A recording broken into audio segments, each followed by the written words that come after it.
Councilmember Jackson, who's satisfied with the amendment in the bill that says the Port Authority is going to kick in, still doesn't take a penny out of the pocket of a driver from New Jersey.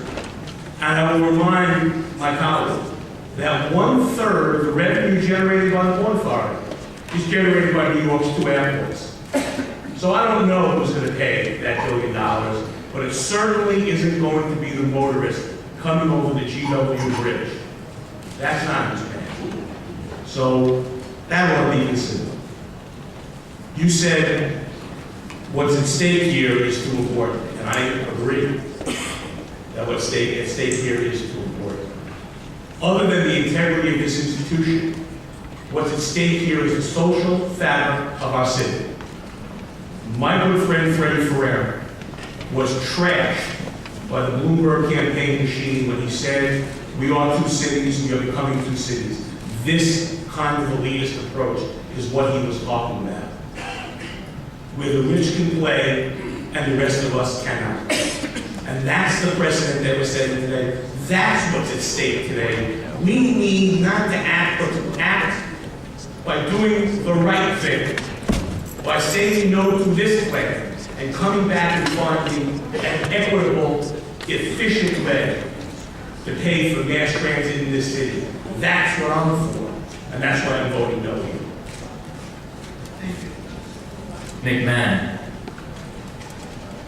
Do I really have to go after Lou Fiddler? Madam Chairman, let me say that I commend you and the committee for the great work that you've done on this incredibly important and difficult issue that faces us all today. And clearly this is not an easy vote because it is an important vote. It is a vote that incredibly well-intentioned, brilliant minds that are here in the council and our staffs have looked at this and come up with completely different conclusions, whether to vote for it or whether to vote against it. And let me say that as much as I respect you and your handling of this committee, I also respect my colleague Lou Fiddler and David Weber and all those who have led the fight in opposition to it. Let this not become an issue that divides us, because clearly providing for a better city and a city that is more livable and can evolve and grow into an even better city is something that we all strive to do. Even in my own home borough, Staten Island, people with great minds and great intentions disagree with the final conclusion as to how to vote on this issue. And that disagreement has crossed party lines both ways, back and forth. Because we are committed to doing what's right and best for the people whom we represent, and sometimes we start out from that perspective and come to different conclusions. But for me, the conclusion is based on this, and kind of pick up on what Councilmember Fiddler said, where he said, well, this is unfair to Brooklyn and Queens, and by God also for Staten Island. But what has been unfair for Staten Island has been for the last 50 years, we have paid congestion pricing. You cannot leave Staten Island by car without paying a toll. And except for Councilmember Fiddler with his recent proposal to build a tunnel to Brooklyn, few people have cared about Staten Island's circumstances in that regard. And now there comes a proposal to ask that this fee, this cost, is shared across the 5 boroughs.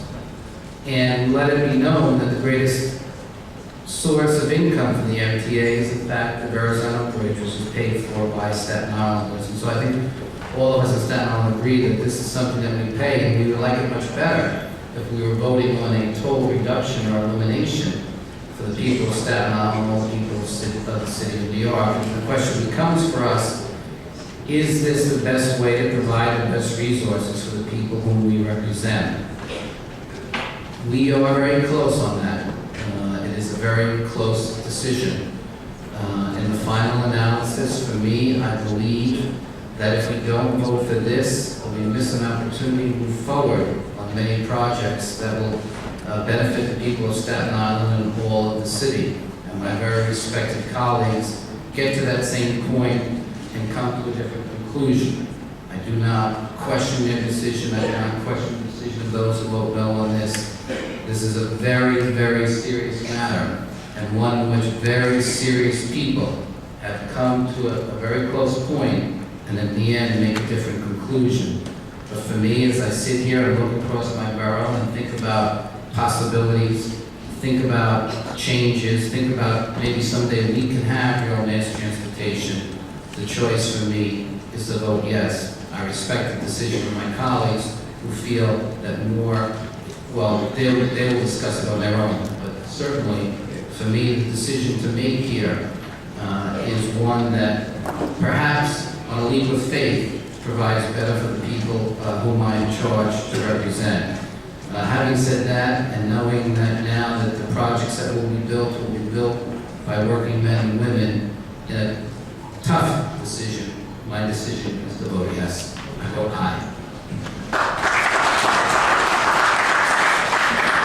Monfort. Vote aye. Seabrook. I vote aye. Mark Viverito. I would add, if I may, I just wanted to just make a more valuable point, but I just wanted to make two additional points. And I think, this has been a very passionate debate, but I think that we've all been able to do it in a very agreeable manner and not disrespectful to each other. So I appreciate Madam Chair the way you conducted this hearing and the hearing that we had. But I just really do want to reiterate this issue. When you look at the groups that have come together, the advocacy groups, the affinity groups that have come together, these are groups that we have close relationships with. I am a very, very, I believe, passionate advocate in the City Council on behalf of the working class and the working poor in the city. When you have environmental justice groups, when you have organizations that advocate and work on the ground with the communities like my constituents that are in favor of this across the city, across all 5 boroughs. When you talk about the majority of the labor unions who members are in agreement with this plan, those are voices that we must listen to as well. So I really do respect some of the points that Councilman Fidler has laid out, or ones that are important. They're very much part of the long-term vision that we need to have for this city when we talk about the tunnels and the need for some of the other proposals that you've presented. But there's an immediacy to this issue. That is why we're here. That is why we're being asked to make this decision. And I believe very strongly that along the lines of all the groups that have joined their voices on this issue, that this is the right thing to do. It is forward-thinking, and the time has come. So thank you. Have a ride. By vote of 6 in the affirmative, 3 in the negative, and no abstentions, item is adopted. Members, please sign your report. Thank you.